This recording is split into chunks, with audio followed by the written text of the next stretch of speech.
But first, to the arrest by China of yet another Australian, this time TV presenter Cheng Lei, for reasons we do not know. In fact, we've only just learned a month later that she was arrested and is in detention. Our government knew this, but apparently thought this news was too delicate to share with the rest of us. You might get too angry. China might get too angry. And that says something already about this Chinese dictatorship and its contempt for human rights and debate and a free press. See, a free press, that may in fact be the problem here. Cheng, educated in Australia, an Australian citizen, has been working in China for years for a TV station controlled by the communist regime. And what Australia unfortunately taught her was to think for herself, as she once told the ABC. Australian education and Australian cultures and values are all enmeshed together. And that means a lot of respect for freedom, a lot of respect for creativity, individuality, and I think that has helped me so much in my work. The beauty of an Australian education is not about what is taught, but more about what it doesn't teach. It doesn't teach you to just follow orders.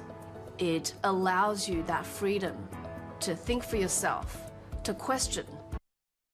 Nicely said, but thinking for yourself? Questioning anything about the Chinese Communist Party and its dictator Xi Jinping?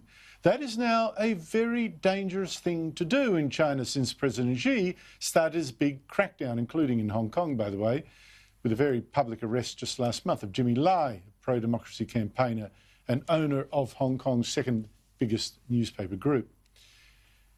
Now, it wouldn't be accurate to say that Cheng Lei was a big critic of China. She usually stayed away from politics. But on Facebook this year, she did criticise how China reacted to the coronavirus outbreak. So harsh and so secretive, even arresting a doctor who tried to warn the world. And she said there's still plenty of suspicion about how the virus came about. And when the Communist Party leader of Wuhan, the worst hit city, said, well, the people should be grateful to the party, Cheng wrote, those party officials should instead be hanging their heads in shame, and said that even in China, where the pool of material for satire never runs low, this is too rich. Serve the people, she said. Serve the people goes the slogans of the communists. Reality is the opposite. And you've got to wonder, is that what prompted her arrest months later? By the way, let's not forget that Cheng Lei is not the only Australian arrested for no reason that we've been given.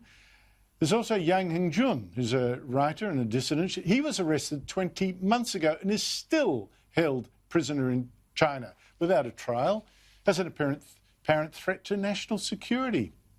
In fact, our government now warns Australians to stay out of China because it is now detaining foreigners for allegedly endangering national security. And it says Australians may be at risk of arbitrary detention. And arbitrary means actually for no good reason whatsoever.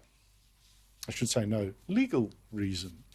In fact, China almost certainly wants to use such prisoners as hostages and as an example to terrify other people, particularly ethnic Chinese, into shutting up and perhaps cooperating with the dictatorship, or else. By the way, the reason I keep using that word dictatorship is not just because that perfectly describes this regime, describes it to a T. It is also because I cannot stand the people who pretend not to notice that it is exactly that, or think it's rude to notice, or pretend it's something else completely. You see, when it comes to communist China, there is so much denial in this country, so much wishful thinking too, or simple greed. Business types thinking of all that lovely Chinese money.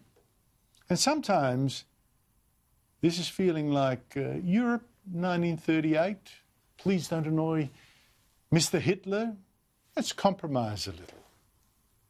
I mean, just last night on their ABC, which we pay for, on the ABC, again, people telling us, don't be so critical of China. And by the way, aren't Americans also awful? We are picking issues and picking fights with China that we simply do not need to do. There is a kind of double standard here, and there is a hypocrisy. Prime Minister after Prime Minister has said that Australia doesn't have to choose sides between America and China, and yet there is this sense that that is what we're now doing. We are in the age of Trump. Does it really need to be said? America, for a start, doesn't lock up Australians just for criticising the ruling government. And we're not picking fights with China. This is not about us echoing America. China is picking fights with Australia. It's launching huge cyber attacks on our government. It's smashing us, banning exports, because we simply wanted to know how this coronavirus started. It's banned talks with our Prime Minister and the Prime Minister before that. It's been secretly signing up our scientists to steal our intellectual property.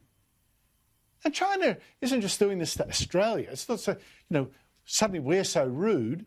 It's been threatening Taiwan with war. It's stolen the South China Sea. It's had deadly border clashes with India. It's brawling with Japan, the Philippines, Vietnam, Canada, even with New Zealand. Who can pick a fight with New Zealand? Well, China can.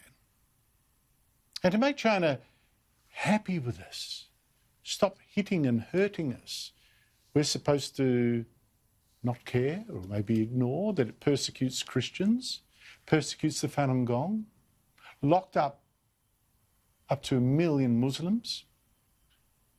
Once we let ourselves be bullied into shutting up about those things, we actually lose more than our pride. We lose our freedom and our values, the values that Cheng Lei spoke about.